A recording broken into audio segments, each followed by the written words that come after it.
"You'd better be joking," she said. "Come and take a look for yourself if you don't believe me." She followed him outside. They skirted the partially excavated foundation trench and stood next to what would eventually be the far corner of the extension. "Down there." Paul pointed at something protruding from the soil. Leaning in closer, Amy realised it was the upper part of a human skull. The forehead and eye sockets jutted out from the damp layer of earth at the bottom of the metre-deep trench. If it had been buried a few inches lower, Paul would have never known it was there. "Shit!" She blew air through her cheeks. "This is awful." "You can say that again. It's going to delay everything. There's no chance of getting the extension finished before the new year now." Amy wrapped her arms across her body and glared at her brother. "Paul, are you for real?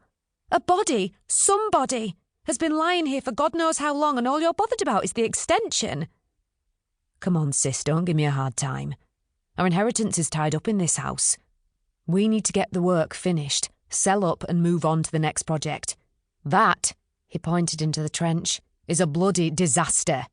The delay it'll cause is bad enough, but if word gets out, it's going to knock thousands off the property value. No one will be interested in buying this place, with or without a swanky kitchen. Who wants to live in a house where someone's been murdered?" Paul's usual flippancy had vanished, replaced by a demeanour that was uncharacteristically sombre, almost hostile. He was obviously worried. "Do you think that's what's happened here, then?" Amy said. "Murder?" "Of course it is. Use your nous. The body didn't bury itself, did it?" "It could have been here for hundreds of years," she said. "A body buried during the Civil War or something." "Civil War?" He scowled, shaking his head dismissively. "What are you on about, Amy? This isn't an ancient battlefield." "OK, so maybe it was buried a lot more recently. Either way, the local paper's going to have a field day." Paul trailed the fingertips of his right hand along his jawline and studied the trench thoughtfully. "Only if they find out about it," he said. "What do you mean?" She narrowed her eyes, staring at her brother in disbelief. "Of course they'll find out." "Not if we don't report it." "What?" she said, incredulous. "No way." "Think about it.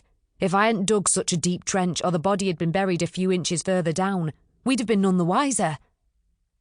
Amy lifted her hands and locked her fingers across the top of her head. "You're not seriously suggesting we keep quiet about this?" "Why not? If I pour the concrete foundations now, this little problem will stay buried forever. No one will know but us." He leaned back and let the muscles in his shoulders relax. Just talking about a solution seemed to have calmed him. Paul's proposal offered a quick fix, an easy way out, but Amy was horrified by the idea. She spun away from the trench, groaning with exasperation. "Firstly," she said, "this is not a little problem. Whoever it is lying down there was once a living, breathing human being. Don't you think they deserve some kind of justice, or a proper burial at least? And secondly, what if the person responsible for this is still around? They know what's hidden here. If they get away with it, what's to say they won't do it again somewhere else?" "Bloody hell, sis." Paul rubbed the back of his neck and kicked irritably at a clump of soil with his work boot.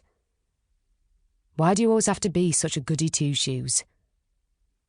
Amy peered down at the skull, into the empty eye sockets from which someone had once looked out, at the face of their killer. Every house has its own secret history, she thought, remembering the height marks scratched into the pantry wall. Some things are best left hidden, but this definitely isn't one of them. She pulled out her phone and dialed 101.